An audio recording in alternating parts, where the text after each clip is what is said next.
name's Allen Ambor. I'm the founder of Spur Corporation. You are watching RISKAfrica TV.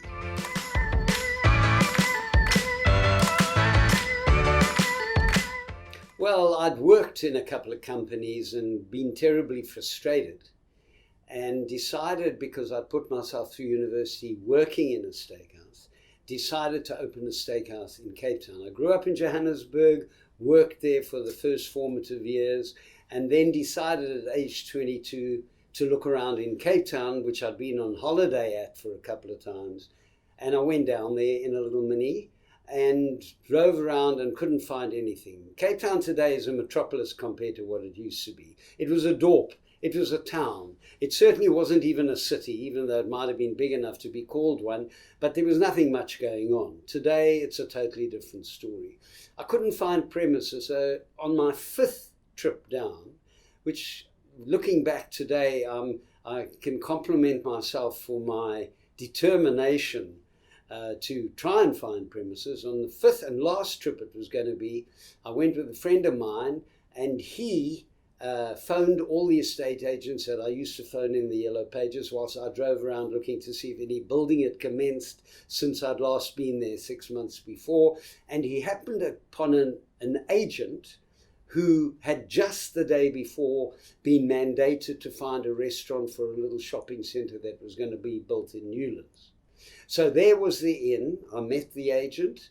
I then met the owner builder of the shopping centre. He took me home for supper. His family liked me, he liked me, which didn't stop him at the last minute putting the rental up before I signed the lease. And I signed the lease against the advice of many others who said, no, you won't make it. And I said, if I don't sign the lease now, I'm never going to do this. So I signed the lease, took it on myself, and literally never looked back. Worked incredibly hard. That's why I couldn't even look back. Had to look forward.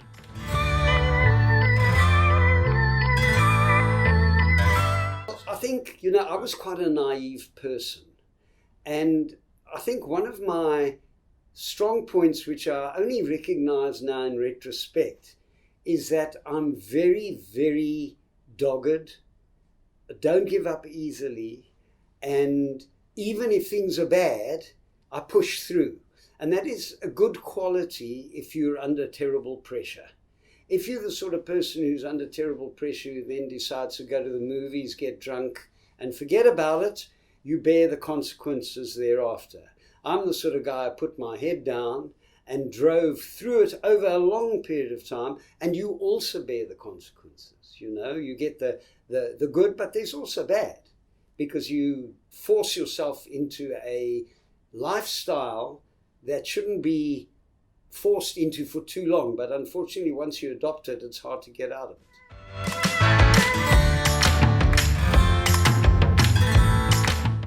Well, good training is absolutely imperative. I'd rather take somebody who's untrained and intelligent and train them from the start, and if they're not good enough, let them go and start again, then get somebody who says he knows the job, has been trained by somebody else who's prepared to accept totally different standards to you, and you bear the consequences for that. So that's really important. Vision, well, vision is something that you have if you're sighted.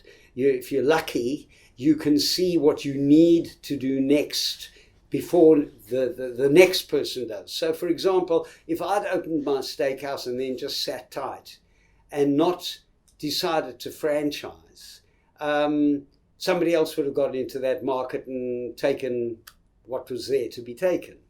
But I actually was lucky enough that an old school friend walked in on a very busy Saturday night where chaos ensued, although our customers didn't know it, I don't think.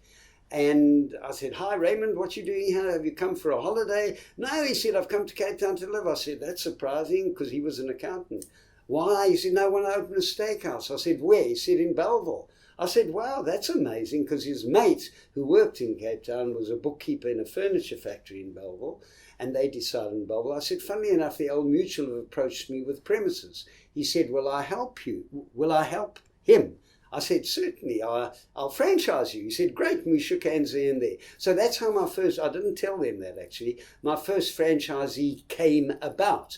And then people started coming to me when that one was successful and the momentum gained weight.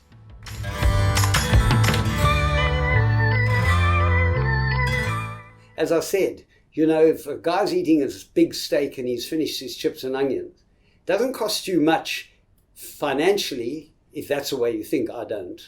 To hell with the financial side, because you're going to do well if your attitude is right. Doesn't cost you much to take a small plate, put a nibble portion of chips and onions on, go up to him and say, sir, I see you finished your chips and onions, here's more. And even if he says, which they often did, because I don't want to be accused of being gluttons, which they're not, they're just enjoying themselves. And they say, no, I don't want, you say, sir, just leave it if you don't want it, but I just thought it would help you enjoy your steak more. End of story. It's giving, it's generosity, it's caring and giving the customer more so that he can be happier.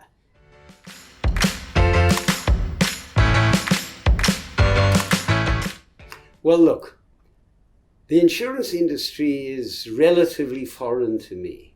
But I know that their business is incredibly, like everybody's, but in a different way in their case, customer-centric. So you have to be a people person.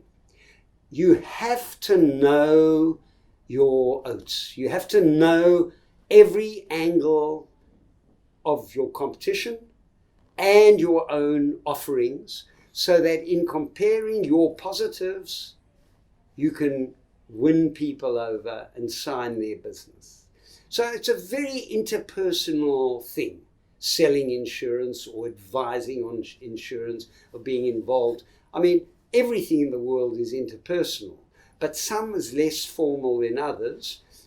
Steakhouse industry is very formal, really. I mean, there's a prescribed procedure. People come in, you greet them, you seat them, you get them their drinks, you take their order, you're very pleasant, you give them more chips and onions, you pick up their fork if they drop it before they even can reach down. All that sort of thing is regarded as good service. You make sure in the interim that they're happy with what they've got.